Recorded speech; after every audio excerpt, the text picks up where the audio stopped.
Hey guys, welcome to another of the tropical birding tours. This time is the last of the season for sure, and this is me, Andres, again. I'm going to present you the Andes Intro Tour, the extended version, I call it. There is another previous version that we did of the Andes Intro Tour that I invite you to see. It's by Jose. But this one is my version that will include a couple more things than the normal tour because I will extend myself to the far northwest of Ecuador and a couple things about Quito and some flowers as well. So I hope you like it. Let's go into it. Okay, hi there now. Let's start with the location where the tour is going to happen and some data about Ecuador. And this is Ecuador right here, tiny country in South America, and this is the capital, Quito, crossed by the equator line, and in fact is due to the equator line that Ecuador gets its name. We are in the torrid zone of the world, here in the tropics, and is a small country. The size compares typically to the US state of Colorado or UK in general. We have about 17 million people, friendly people, very nice people, helpful, very, very welcoming, and you will see that on your tour. Our currency, and that's one of the beauties of the things for you guys to travel to Ecuador, is that we have the US dollar, so it's easy to get exchange if you come from Europe, or it's easy for Americans to come and use their own currency. Electricity, the same as in the United States, 110 volts, and there are tons of direct flights from many, many places in the world directly to Quito daily. So it's very easy to go by in Ecuador and to come to Ecuador. The country has a couple of interesting things. I am outlining here a couple of things related to the diversity that we have in Ecuador is extreme. It's very, very high diversity. In terms of birds, for instance, we have almost 1,700 birds now in Ecuador. Every year we discover new birds for the country that have not been recorded before, even new records for South America that have occurred only in Ecuador. Is quite interesting. And this is due to several things. Being in the equator line is the main thing. Being in the tropics is of course quite diverse because our temperatures are stable. The coldest site normally has an average temperature is 45 Fahrenheit, and the hottest average temperature of 77. So there is not really a lot of variation from the hottest month to the coldest month in any particular site. The average temperature will vary a couple of degrees only. The rainfall is very, very varied. We have deserts and we have rainforests, and two things are very important for the diversity. These two currents, one that comes from the south and is very cold, the Humboldt current, and the other one, the Panama current, that comes from the north. And this brings humidity to this area in the north coast of Ecuador, and this one brings dryness into the dry coast of Ecuador. So it's interesting. We have the Andes here that cross from north to south or south to north the country, and this is basically two main chains of mountains with interanding valleys in the center. I'll go deeper on that later on, but this is kind of a profile that you can see. The Andes are a big input of diversity into the country as well. I'll be explaining that in a minute. Okay. The uniform temperature, the marine currents being in the equator line, and the relief of the Andes bring a lot of biodiversity to the country, as I was telling you, because with uniform temperature we don't have limiting factors of extreme temperatures that will make our birds flee in winter or summer. So that doesn't happen. They stay here and they concentrate here, and through the thousands of years they diversify and that. The marine currents, as I told you, they bring dryness and wetness, and so they bring different ecosystems for birds to adapt to. And the latitude, being there for millions of years, means that we have a uniform weather. For instance, during glaciations, and that were areas where species would hide from the last ice age, for instance. So this brings also a lot of diversity. Plus, the relief of the Andes is probably the most dramatic of the factors that brings diversity here, because it brings us varied ecosystems due to the relief, and that is exactly what this tour is all about, the relief of the Andes. Okay, all this combined brings a ton of biodiversity into the country. Okay, this tour that I'm going to be talking about, the intro tour, also has the chance to have a extended version that we call it the Northwest Ecuador. That does the normal intro tour plus adds 3 or 4 days around the areas of Playa de Oro in the extreme far northwest of Ecuador and Chikal in these areas here, after a few rarities that are very, very localized and very beautiful, like this golden chested tanager is a picture from my friend Andrew Spencer. Okay. But I was telling you about this particular tour, the Andes Intro Tour. The beauty of it is that in 6 birding days, it is 8 days in total, arrival and departure in each side, and 6 birding days that occur in this west slope of the Andes. Just to put you on the profile here, as I was saying, we'll spend 6 days in this slope here in the lowlands of this area, based out of one only lodge, the famous Tandayapa Bird Lodge. Okay, the famous Tandayapa Bird Lodge here is great because it's located right in the middle of the slope, and so in a day tour, and in any given day tour, we can go from here to that it is about 6,000 feet. We can go to 11 or 12,000, to 9,000, to 3,000. To 1,000 feet. That is the lowest that we bird at in this tour, in less than an hour and a half. So basically, we unpack once and repack at the end of the tour once more, and that is it. And in between, you get about 300, 330 species of birds.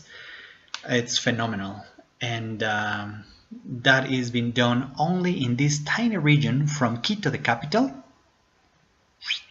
In here, this is the northwest area of Ecuador, and we're only scratching the surface of the country and still getting a ton of birds like that, you see? So yeah, let's start with the tour now, after this introduction.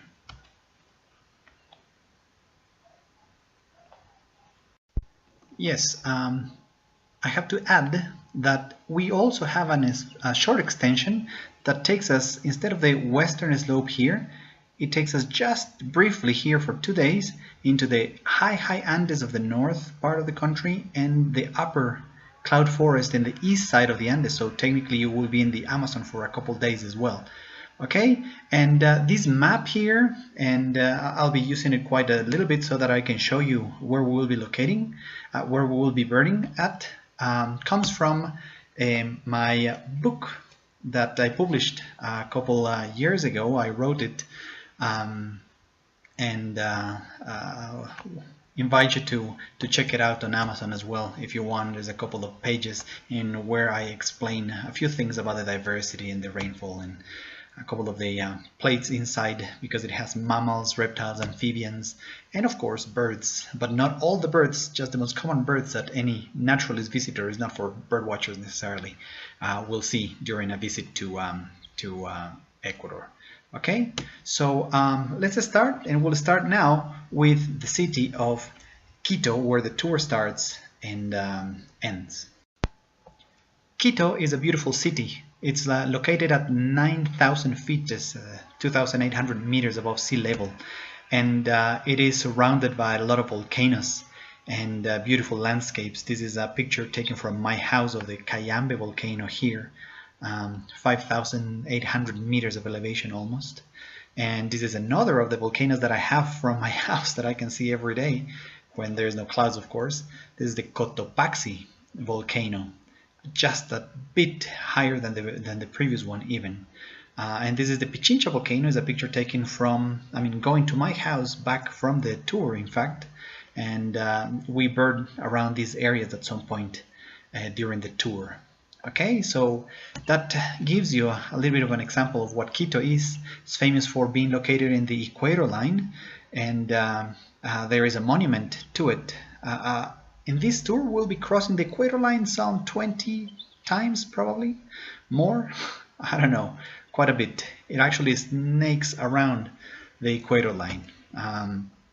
The city was the first city to be declared UNESCO's National Heritage Site in history, so this is due to their historical center of Quito. We call it the Centro Histórico, but it is the district of churches.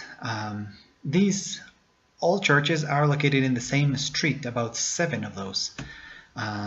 All of them from different architecture styles, and that the colonial town, as we call it in English. They are just beautiful. A ton of churches, and people can just walk around and just relax and enjoy. So a lot of people, to acclimatize a little bit, come here to Quito and stays a couple of days before they start this tour, enjoying the city and just getting used to the altitude. Okay, and now we'll start with Yanacocha. So this beautiful reserve of Yanacocha, it's located at about 11,000 feet, 3,300 meters of elevation in the west slope of the Andes. And I'll be using Google Earth to show you a little bit around. This is the big picture, and these are the tracks that we'll be doing during this tour. We start in Quito here, a very nice hotel that we stay at. The city is very modern and has a ton of very, very beautiful hotels. That's one of the ones that we use. And just to show you around, from Quito, big metropole, about 3 million people, we take off and go to Yanacocha, which is a mountain reserve located right here.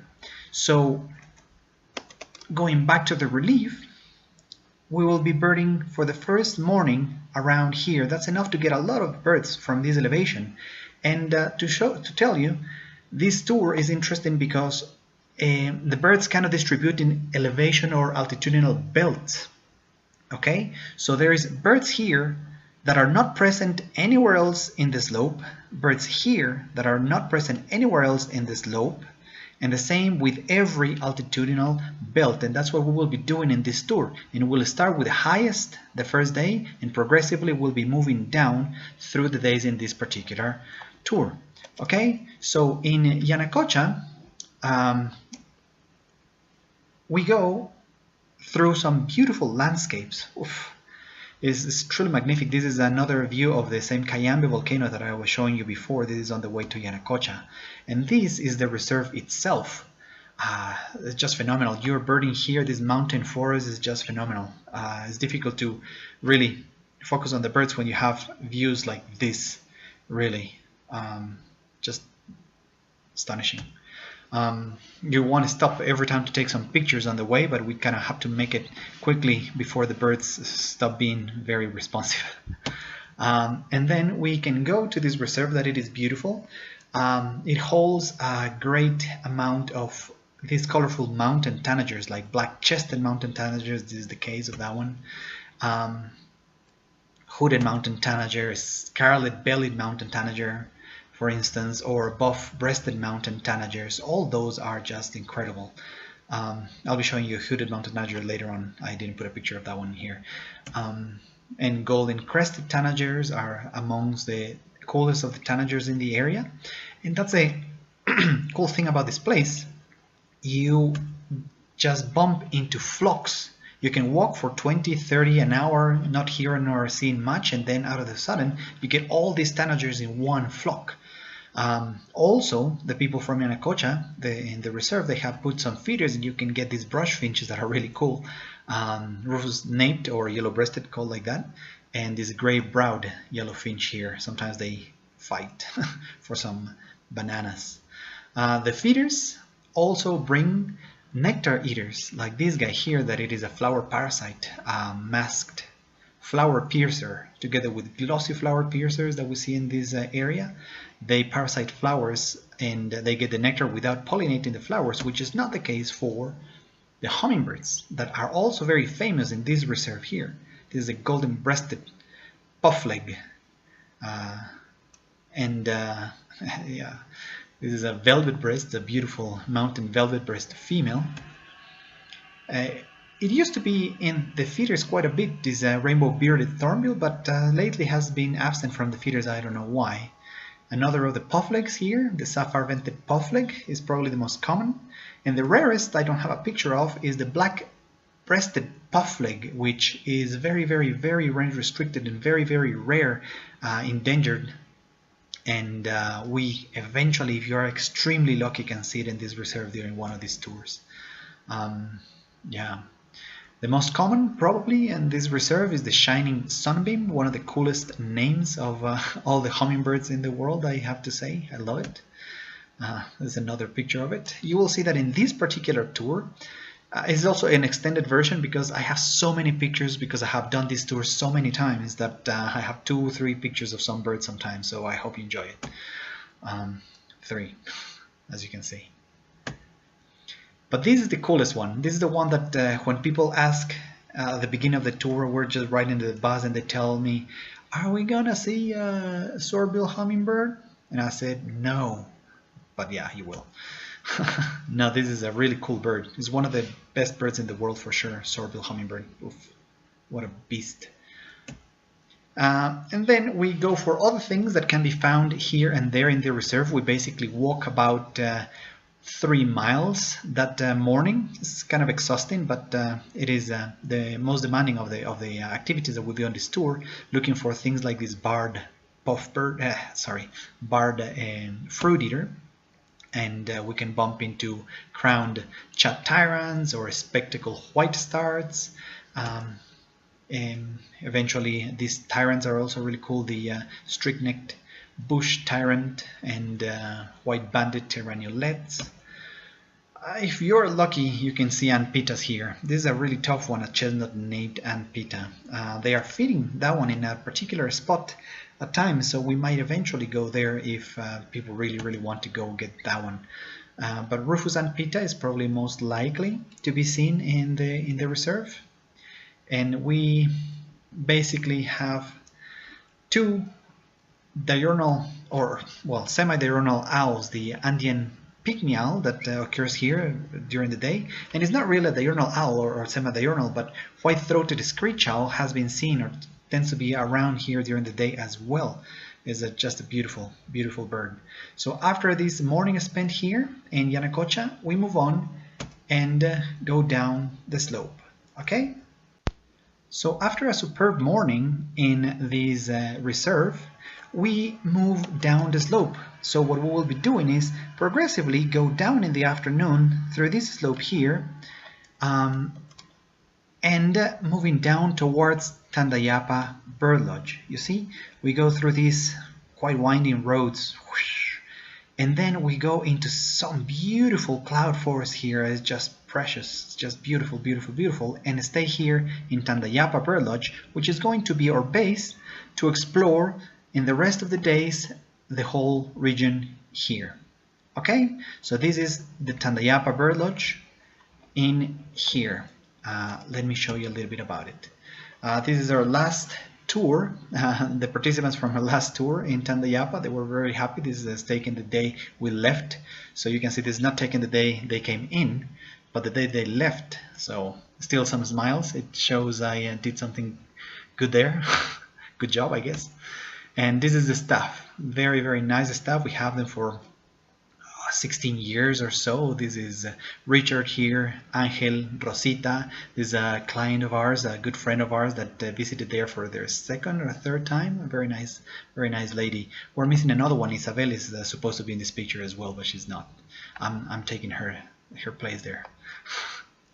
And the lodge has very nice facilities, and this is particularly famous for hummingbirds, and people come here to do some bird photography using these flashes. These multi-flash photography is an interesting thing.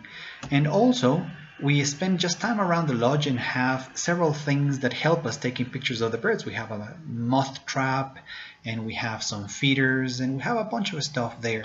Let me show you a little bit about Tandayapa on the website so that you know that is not just any given lodge that will spend 5 nights there.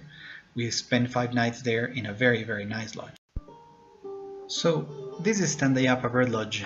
I'll start playing some music that we normally play at the lodge as well, some Ecuadorian music. And this is the thing, the lodge is located right in the middle of some forest. It's beautiful. It has nice facilities. This is the common area right there where we normally do our checklist. It's a beautiful place. And this is the patio where we get the hummingbirds, and we're in the cloud forest. You can see everything that is around the lodge now is quite green, pristine, tons of trees. You see from your beds you have the trees and birds around it. This was all clear pastures when we started the lodge, and now it is all regenerated into beautiful secondary forest that brings a ton of hummingbirds and a ton of other birds, and then cocoa rock nests on the property every year. It's just a beautiful place. And on top of that, what is interesting is that we have lately hired these young chefs that come and work in Tandayapa, and so the food is absolutely phenomenal. So you spend 5 nights here in Tandayapa eating like a king. Oh man, I love doing this tour. Only due to the food. It's just beautiful, beautiful, beautiful. Okay, and this is part of the lodge. I was there once visiting, and we have these hummingbirds that are all over the place, and they are just playful and so beautiful. Look at this. Sometimes they just perch on your finger. This is a booted rocket tail, me holding it at times. You can see the backdrop, the scenario behind is just gorgeous. It's beautiful, beautiful, beautiful. So let's go right into it. And this is a picture of one of the feeders, any given minute. We have about 15 species any given time at the lodge. And we can see here 4 species, if not 5. Let's see, lesser violet here. There's a coronet right in here, booted racket-tails, males, and a couple of females, and a rufous-tail hummingbird. But as I told you, we can have a ton, 15, any given day, basically. And there are some species that are present some days or some seasons, and some that are absent, and it goes varying, but any given day we have 15. The cutest probably is this one here, the booted racket-tail. Such a beautiful bird, male and female. Is probably amongst the top 5 for a lot of people that visit and do this tour, the intro tour. It's just amazing. Sometimes if I see that a lot of people are very keen on taking photos, I put some flowers just next to the feeders, and we do some hummingbird shooting sessions just for them. Not necessarily with equipment that I was showing you, the multi-flash, but just like putting some flowers next to the feeders. It works a wonder. Some localized choco endemics. This is the brown Inca. Some brown violet ears here, and this is just an annoying bird, just photobombs everyone with a racket tail. We have wood nymphs. The crown wood nymph is around. Some seasons also we can have Empress Brilliant, and both are males. This is another of the choco endemics together with Empress Brilliant and brown violet ear. This is a white tip, purple bipped white tip is around all the time as well. Beautiful bird. And we also have a purple-throated wood stars, as you can see here in these photo sessions that I was telling you that I sometimes do. Rufous-tailed hummingbird is quite a widespread hummingbird in the tropics. Previously green violet ear, now is split into a lesser violet ear. This is a beauty, a velvet purple coronet. I am just going through all the hummingbirds that we normally go for, and I'll show you afterwards all the birds that we see in the grounds of the hotel as well, so that you can see what Tandayapa is all about. It's famous for hummingbirds, that's why I'm starting with that. This is a violet-tailed sylph, a male. It's just, yeah, another of the typically top 5 birds for our visitors. White-necked Jacobin, beautiful, beautiful bird, quite widespread as well though. And then we have other sets of feeders. We have some toucan barbets that go visit every day around the moth traps. It's just a phenomenal bird, the toucan barbet. Also a big target for most people that want to see that come here to do this tour. Flame-faced tanager, among my favorite tanagers. Phenomenal. Oddly named golden-naped tanager. There's a lot of blue tanagers, so this one here is called the golden-naped. silver-throated tanagers, and black-capped tanagers. All those come to the feeders that we have right there in the lodge. It's just beautiful. Blue-winged mountain tanager as well goes there to the lodge. Is a mountain tanager that occurs in lower elevations compared to the others that we saw in Yanacocha. And we also have this toucanet that spends some time, and sometimes you can get really close to the crimson-rumped toucanet. This one has been seen snatching hummingbirds, just eating them out of the hummingbird feeders from time to time. It's nasty, nasty. And we have lemon-rumped tanagers, just cool tanagers, and another species of barbet from a different family though. This is the red-headed barbet. Okay, we have a local Rufous mudmot that nests right in the doorway of our lodge. It's just a beautiful bird. And rarely ever we can have even these weird subspecies of russet-backed oropendula that occurs in the west side of the Andes.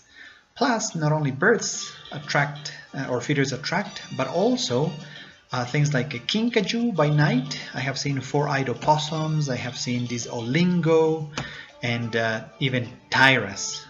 Typically, we have squirrels there as well, eating the food of the hummingbirds. But in any case, this is another of the things that is interesting that we have placed. This is a blind that we always visit once in this tour.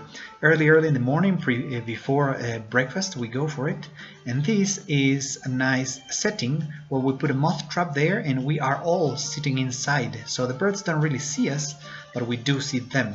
And we, like that, managed to get some birds that would be very difficult, very shy, like a chestnut-cap puffbird, for instance, and russet crown warblers. They are not particularly rare, but normally you don't get these views or these opportunities to photograph them even.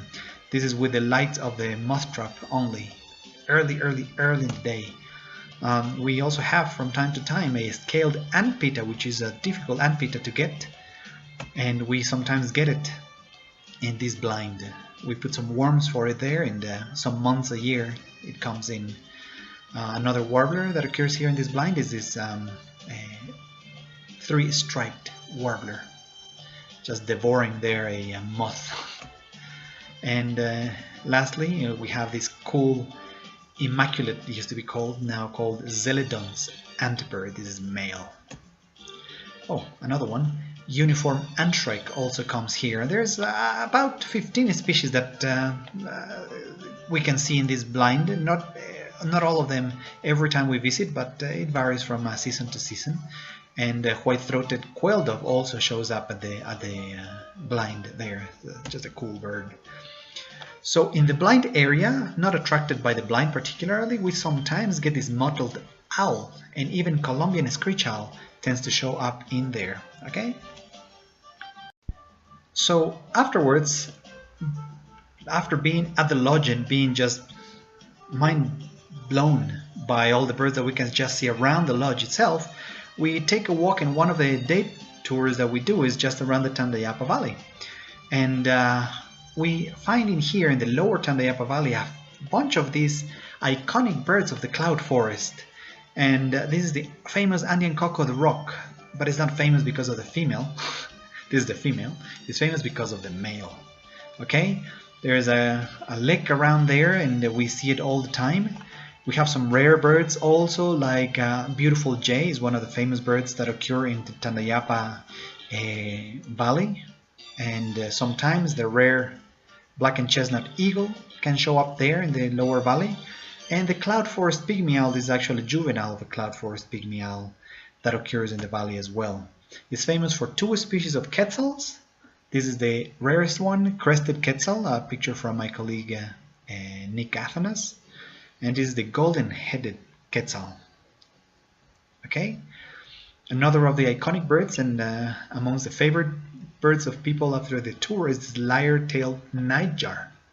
Rarely we find it in a day roost, you can see, but we have a stakeout by night that we go see them display every night. Is very cool, very cool bird to see. There's a couple of rarities that can show up, like semi-colored hawk and scaled fruit eaters. This is a female and this is a male. All of these are in the lower parts of the Tandayapa Valley, and there's plenty of flocks. All these birds come in flocks. That's the thing. We can be again quiet for a while and then boom, a flock with all these birds, or many of these birds, a ton of tanagers, 4 narreds like this, a scaly-throated foliage gleaner, a ton of different things. This is a typical ringbill of flocks in this particular spot, the red-faced spinetail. And this one here is not in flocks, but it is close to water. Typically it's ladybacked chat tyrant.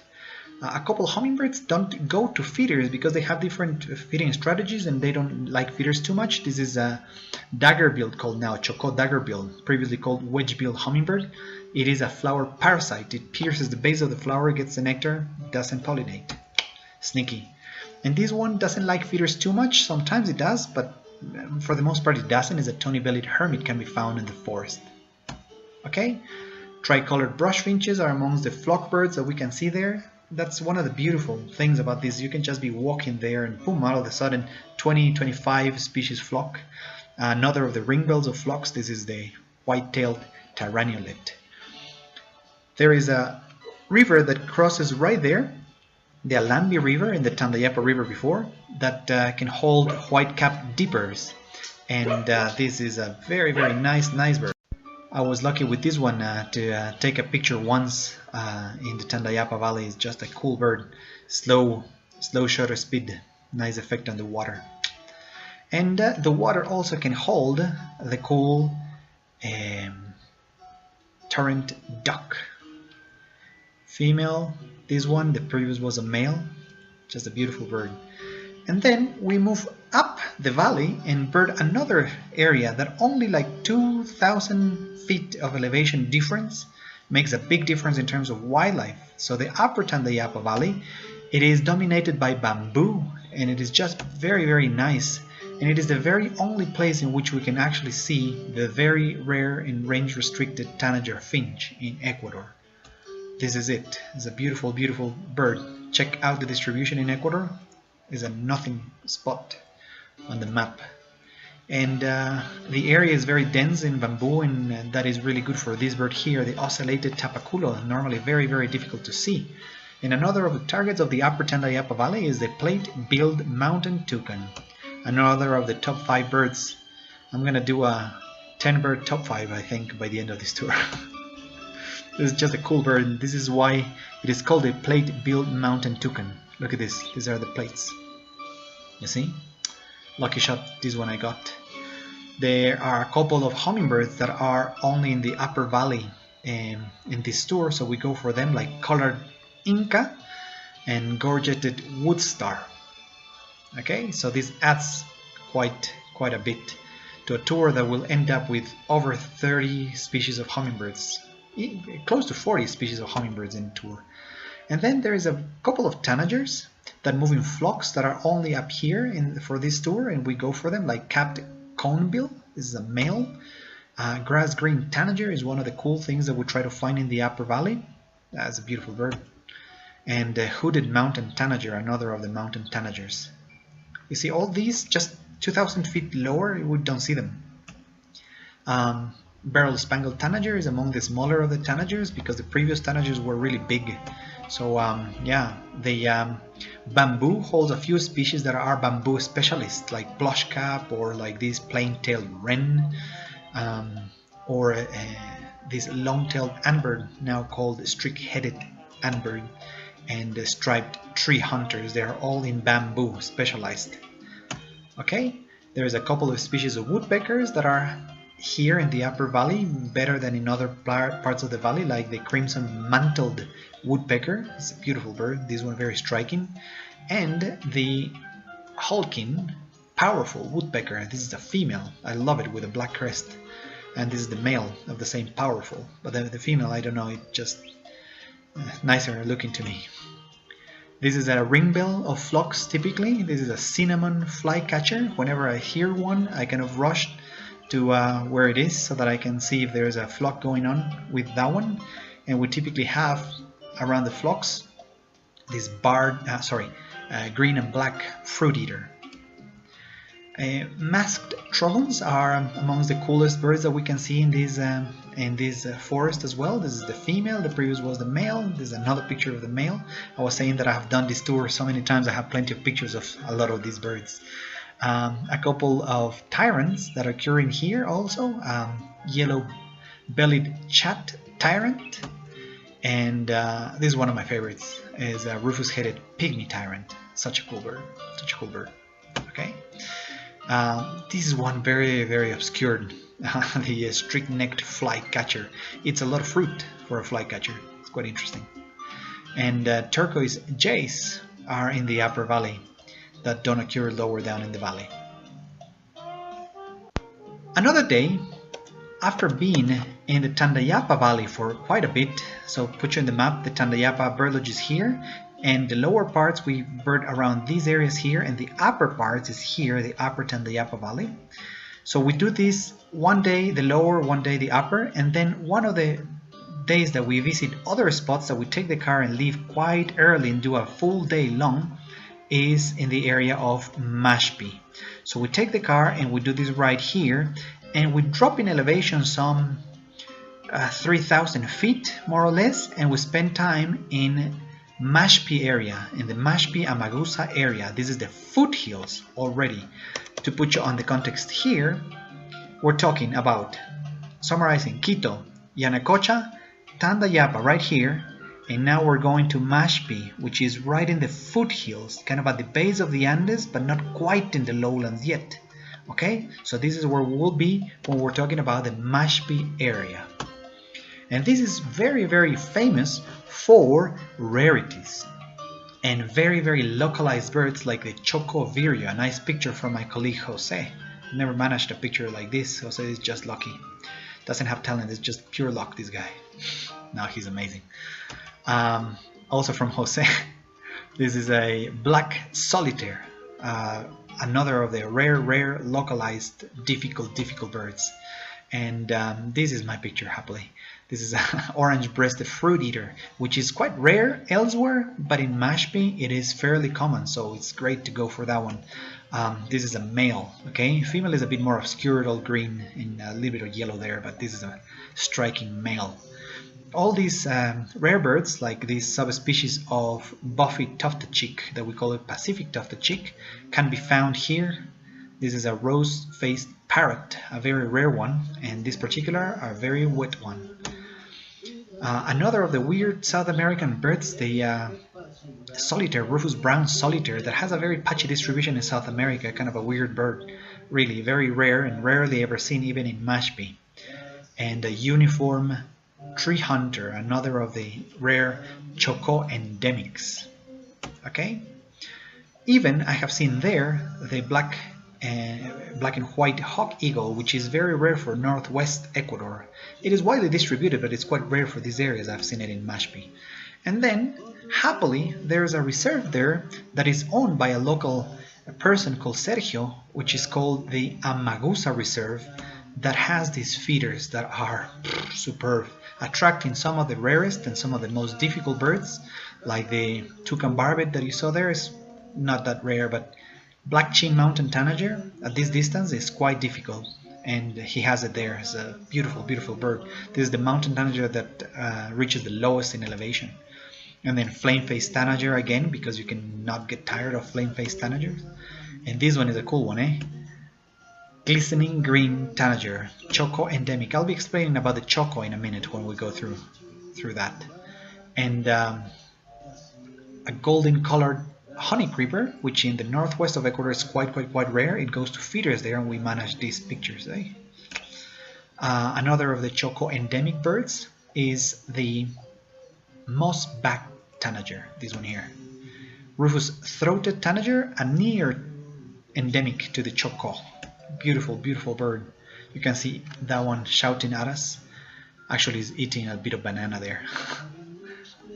And if we have a chance, if the day allows, since we are already this far out, after an hour and a half driving from Tandayapa to get to these areas and spending the full time there, if there's a special request, really, we go and take this spur detour to get to the oilbird cave.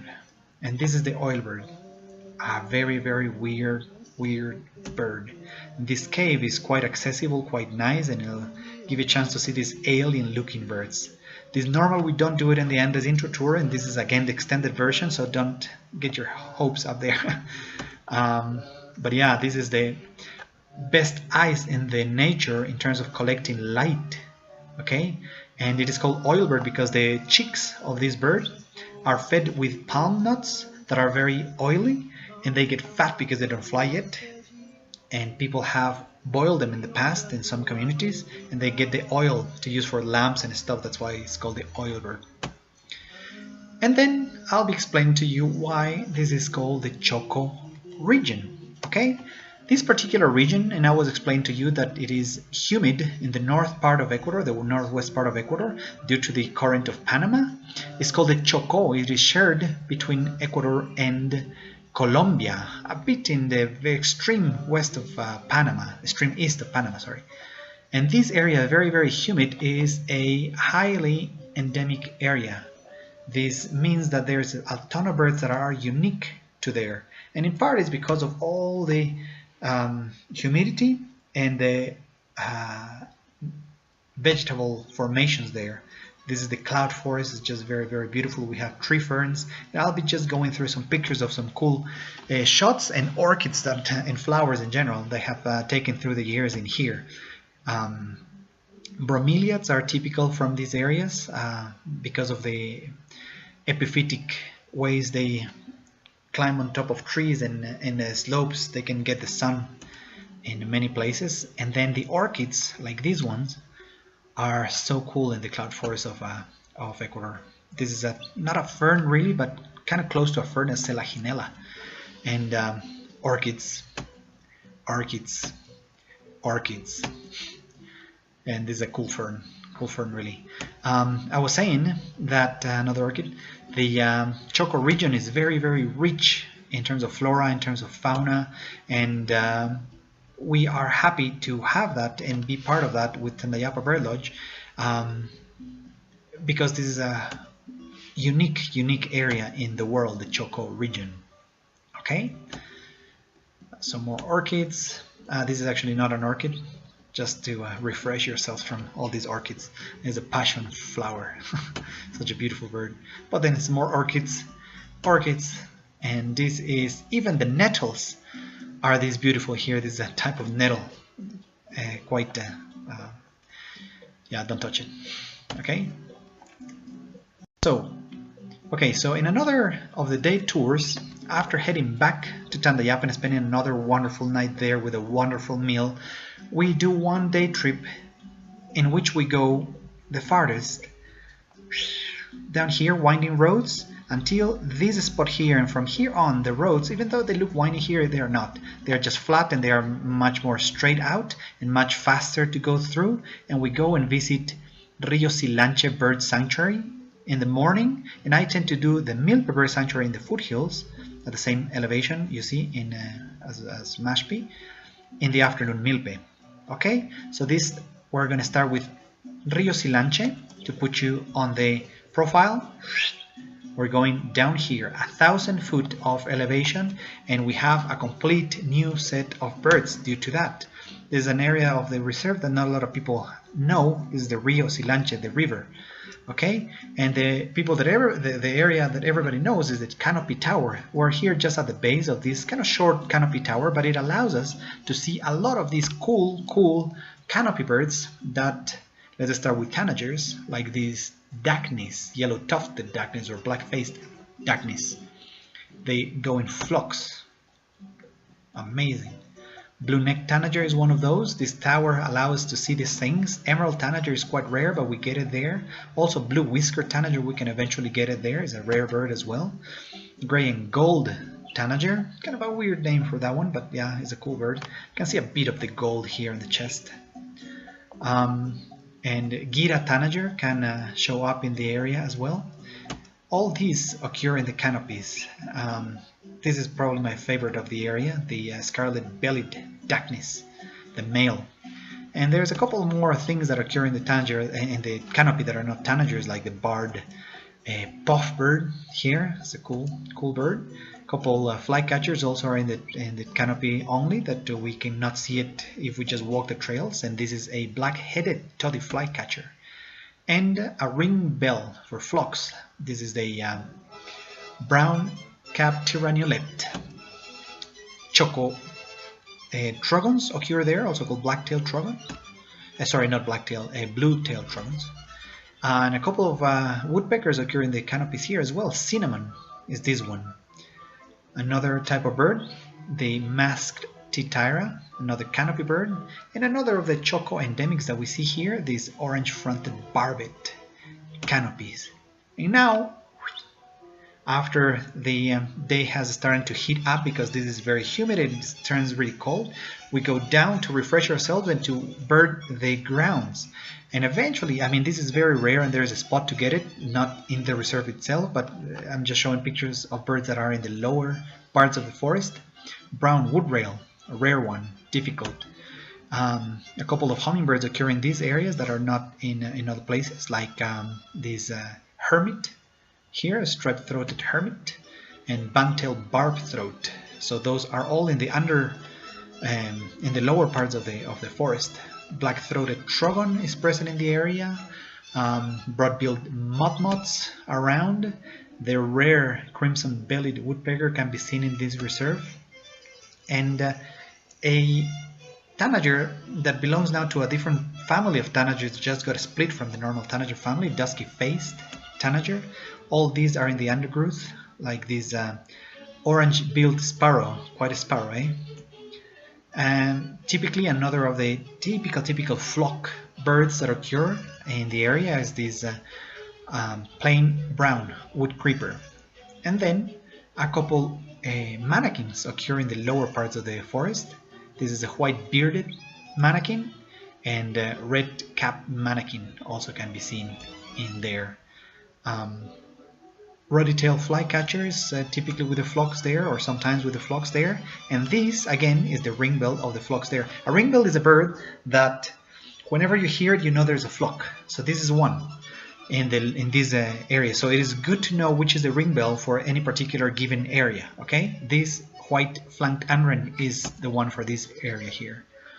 White-whiskered puffbird is cool, and that is it for the actual reserve. That it is quite dense, but in the reserve, we have it right here. You can see that it is quite a small patch of forest, really, and you can see, sadly, all the deforestation around. It is because these areas have been, sadly, devastated to turn into palms, and there is a few areas that that have been protected in that, but there is a lot of clearing as well. But the thing with the clearing is that it also gives us another set of birds that are not in the reserve, like the Pacific anwren, like the Pacific ornero, also called pale-legged ornero, and things like black-cheeked woodpecker and Guayaquil woodpecker, normally from areas farther south that are drier, as I was showing you in the map.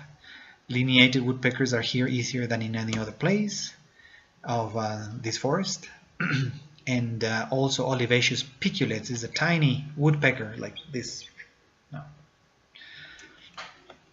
You can see gray-headed kites and laughing falcons, typically in some open areas. And another one that it is typically in very open areas, the red-billed scythebill. It's cool for arid. And another one that likes these open areas is this jacamar, rufous-tailed jacamar.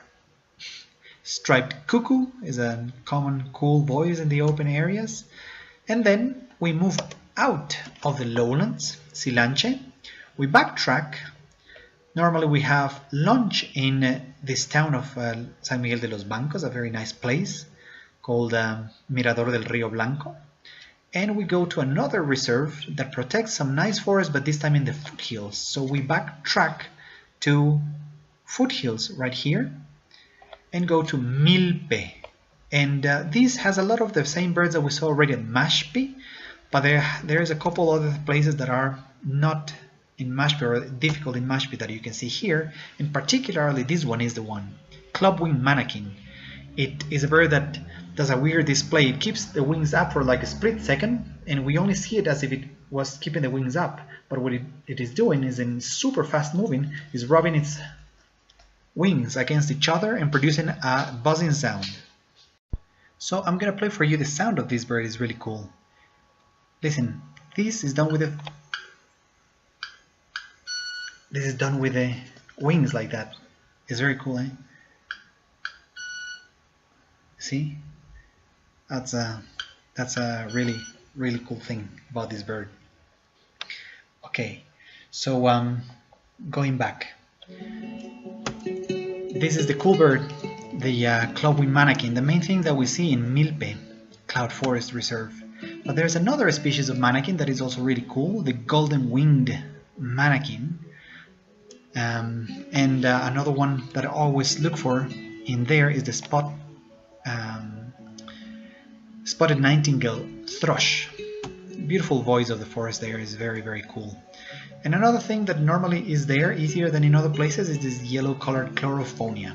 Okay, plus the feeders at this reserve seasonally are super nice, and we can see a couple of species of toucans like yellow-throated toucan here, previously known as chestnut mandibled, and this is the Chocó toucan.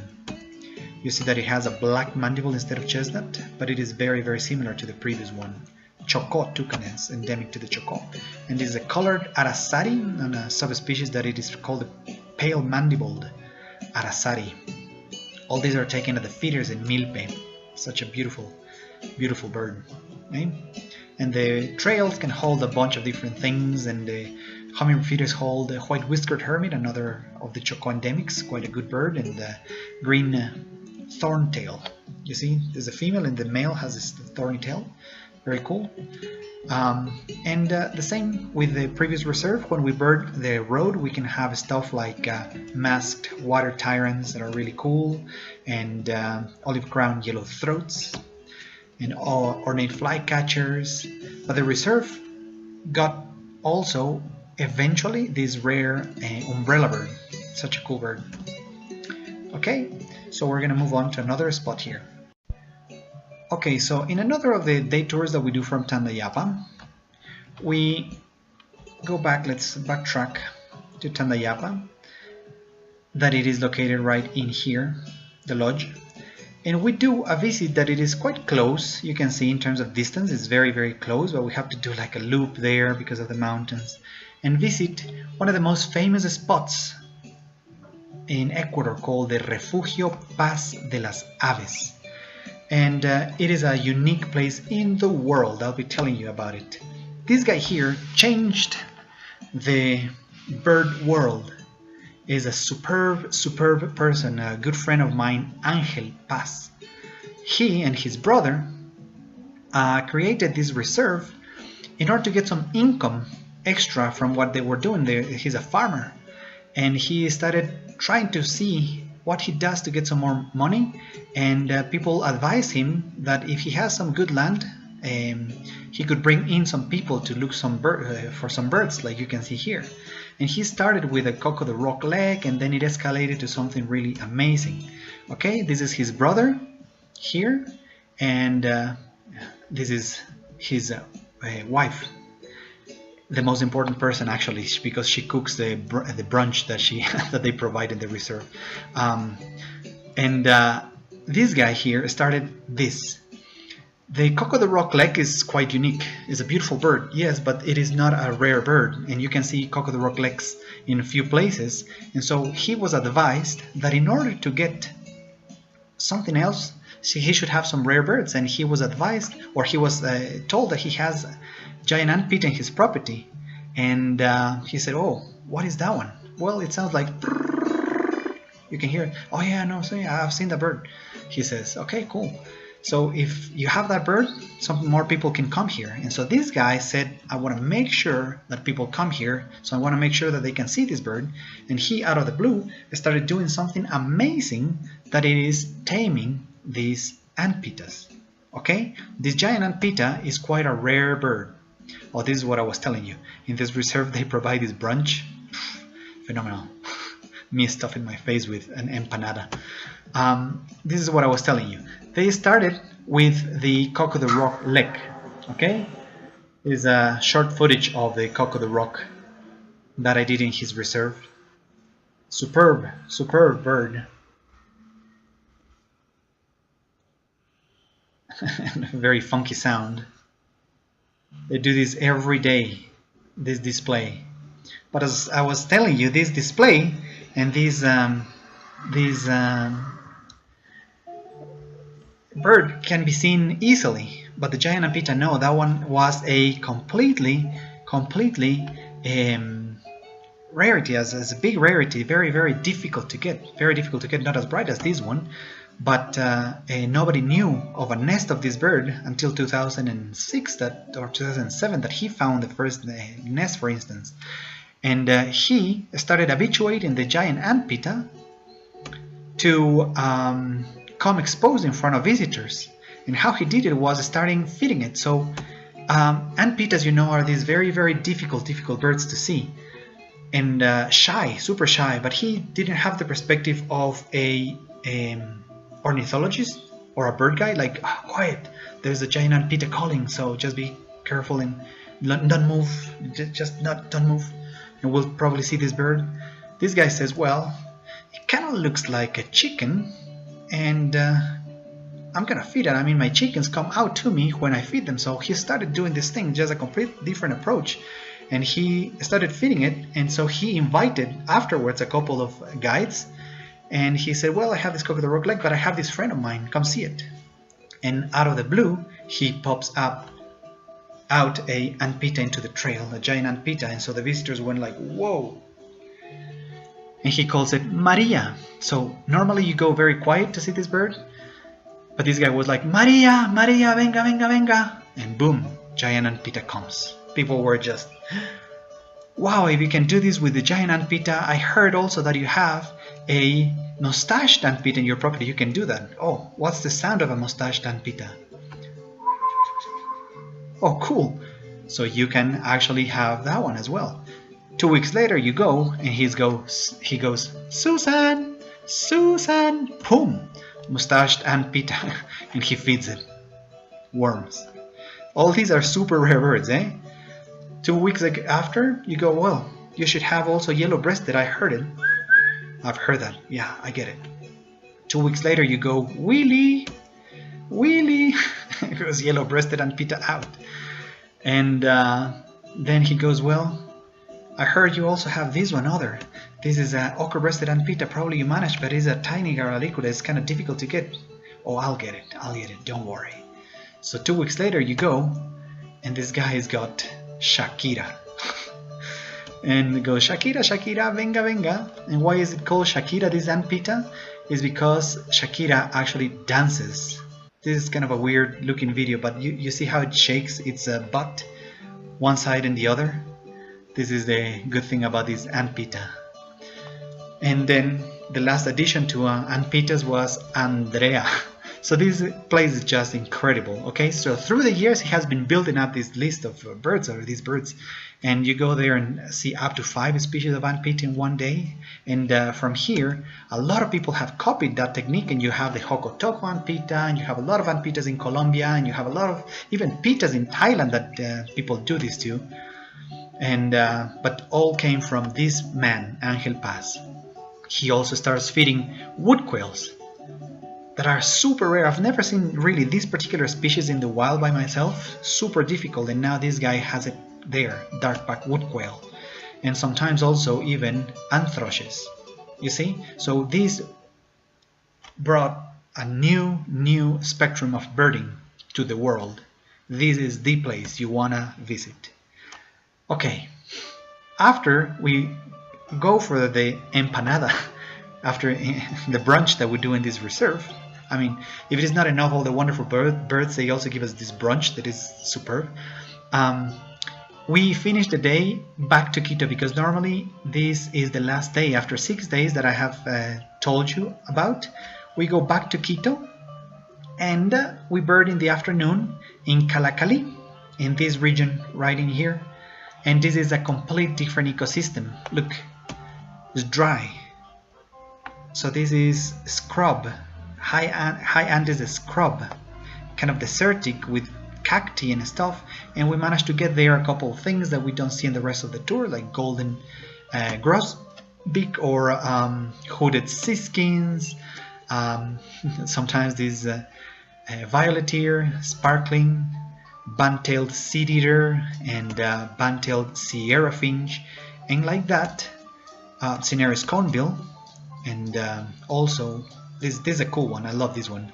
This is a black-tailed train bearer. Another angle of that one. And like that, we close the main tour, the intro tour. This is it. I'll be telling you about the extension in a minute, but before that, I'll show you the area where we go for in the extended version that I'm telling you, the far northwest of Ecuador. In here, this is in these rivers here, Playa de Oro, a much deeper Chocó area that holds a bunch of birds that are unique to that area, okay? And we also bird a bit of the Chical close to the Colombian border in here after some megas that are difficult, okay? This is not part of the intro tour. This is the extended version that we call it the Northwest Ecuador tour. And we rough it right there. The beauty of Tandayapa and the gourmet food is gone, and we go to this more basic lodge that is wooden and hot, no air conditioning, not really a lot of electricity, cold water, but the people there is an Afro-Ecuadorian community that are just so cool, very, very nice, that we love to support them. And they created this lodge, allowing us a chance to go for some of the rarest birds in the planet. One of the most difficult ones is not particularly beautiful. The Sapayoa. It's quite enigmatic though. It is actually called Sapayoa enigma, a scientific name, because it has the relatives, the closest relatives are not in South America or North America or Central America. The closest relatives are in Asia. So this one here is quite difficult. This is a tough picture that we got there. Tony Palliser's picture is a person I just guided, a very cool guy. And this is Nick Athana's picture of that one, Sapayoa. Quite an obscure bird, but unique in its own family and everything. And then you go for another rarity, 5-colored barbet, and Choco screech owl. And this is the only place in, these areas are the only place in the whole Ecuador that you can get red-legged dagnus that are easier in Central America, but for us is the only place. The same with slaty-tailed trogons, only in the far northwest. And there are a couple of species of antbirds that are here that we don't see elsewhere in Ecuador, like the ocellated antbird, very cool one, and the spotted antbird. All these ant swarms occur here. It's very tough. A lowland terrain to walk on is a little rough, but it is really rewarding. Streak-chested ant pitas are there, and this is a tough one as well. It's a tooth-bill hummingbird pictured by Jose, another of the rare birds. And then in order to go for this one, we have to climb up to the Chical area that I was telling you, in this location here, and we get golden-chested tanager. I was showing you this by Andrew Spencer, my friend, and purplish mantled tanager. Okay, this is not lowland. Again, this is foothills and subtropics for these birds here. This is from Tony, again, this picture, and this is from Nick, a scarlet and white tanager. So all these rarities, also fulvous dotted tree runner, all these rare birds can only be seen in the far northwest of Ecuador. Okay, so now we're gonna move on to the extension that we actually have for the intro tour. Okay, so the intro tour occurs in the northwest of Ecuador, okay, only on the west slope. But for the extension, we go 2 days to the high Andes here, above 13,000 feet at times, and the upper subtropics in here. Okay, and we spend 1 night in Guango Lodge, and that's it. So the persons that finished and only booked the main tour, finished the main tour, we drop them in Quito, and then we continue with the rest over here to Antisana and Guango. So in terms of altitude, that's the thing that I was telling you, but in terms of distance, really, what we do is we visit these areas that go close to the Antisana volcano, right here. And we go very close to this lake here called La Mica Lake. We're talking about here from 9,000 to 13,000 feet of elevation, so from 2,800 meters to about close to 4,000 meters of elevation that we do in this particular tour. In this particular day is a full morning that we do in Antisana. Okay, this is the panorama. Beautiful place. If we have a clear day, it is breathtaking, just unique. This is a time when I went with my family and friends, really. Here's a friend of mine spotting his girlfriend in yeah. And we have lunch that particular day in this beautiful, beautiful restaurant called Tambo Condor.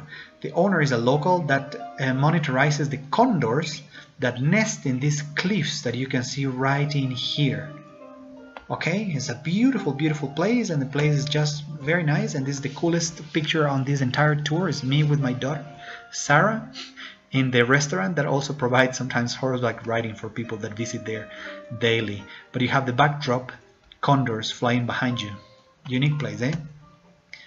The areas have these high plateaus, high plains that are just beautiful, and eventually you can have some wildlife like llamas there, or this paramount fox or culpeo fox, and eventually the white-tailed deer. Okay. The main bird, however, I mentioned already, the Andean condor. That's what everybody wants to see, and we don't get disappointed when we go there. We typically see them, sometimes just far out and sometimes this close. Okay, this is the very main place for that one, and for this one, the Andean ibis, a recent split from black-faced ibis. A beautiful bird that just walks in the plains there. Some of the more common birds include this carunculated caracaras, also in the plains. Beautiful bird, and quite common, allows us to get different angles and different poses. And then there's a bunch of furnaris that we can see, like many striped canastero and striped back canastero, a few passerines, yeah, like stout-billed cinclodes and chestnut-winged cinclodes. The area is really good for raptors, like variable hawk and black-chested buzzard eagles can be around here. There's a nice variable hawk. And a couple rare ones like Cinereus harrier.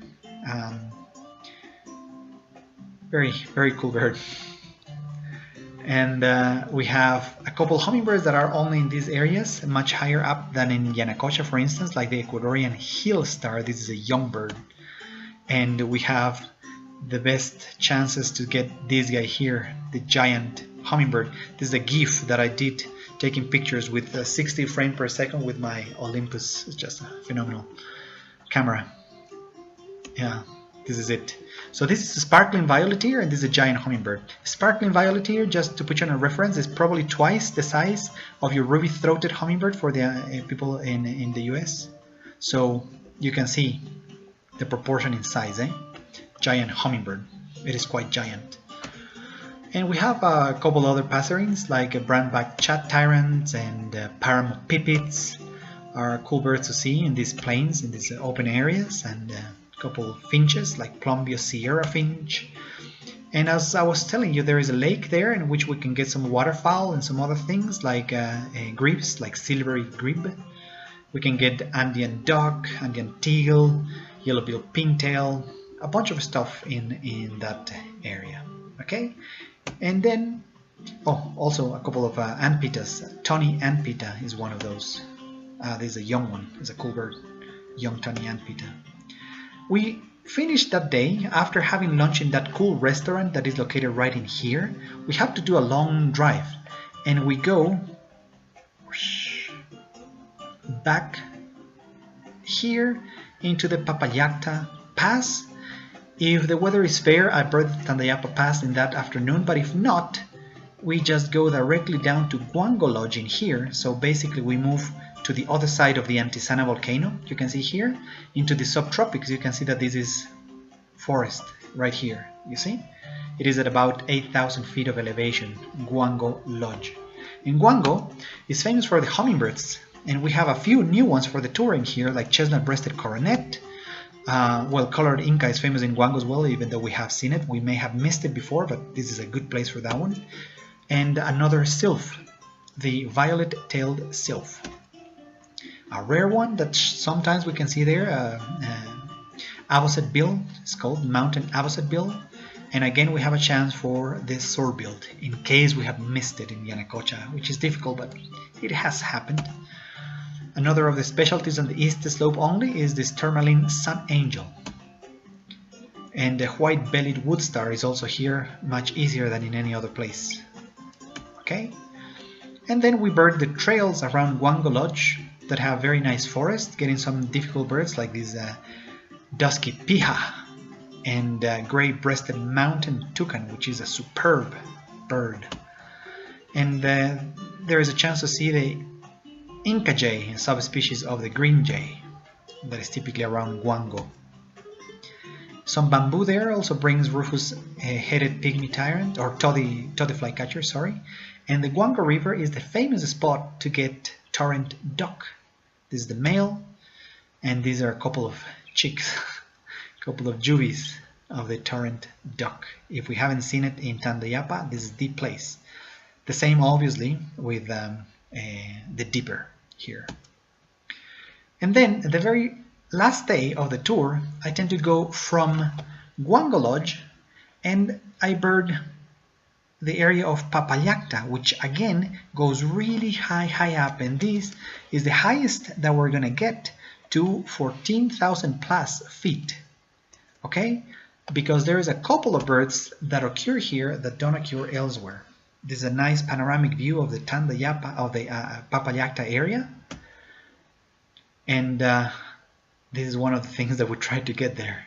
We're in the land of the bear. Okay, pretty bad footage, really, but a cool thing to see. This was my last time that I saw this bear here. I'm taking this video from the highway so you can hear the trucks behind. This is an Andean bear, or a spectacled bear we can see in Papayacta. It's an awesome animal. But Papayacta is famous for this particular one. It's tough to get, a masked mountain tanager, just to complete the whole set of mountain tanagers. And eventually we can see Andean snipe and a couple other things. The forest there, the mountain forest, holds black-backed bush tanager and pale nape brushfinch. A couple of cool birds. And a Viridian metal tail, only in the east side of the Andes and this high elevation. So we pick up a few specialties, agile teat tyrant, for instance, Andean teat spinetail. Again, we have a chance for the many-striped canastero. But then we finish the tour typically on a high note with this bird here that we have to climb up, and it can be quite exhausting to go up a hill for this one. It's a tough bird to get. But from time to time, we can get this rewarded with a rufous-bellied seed snipe, a major target. And sometimes we get it like that.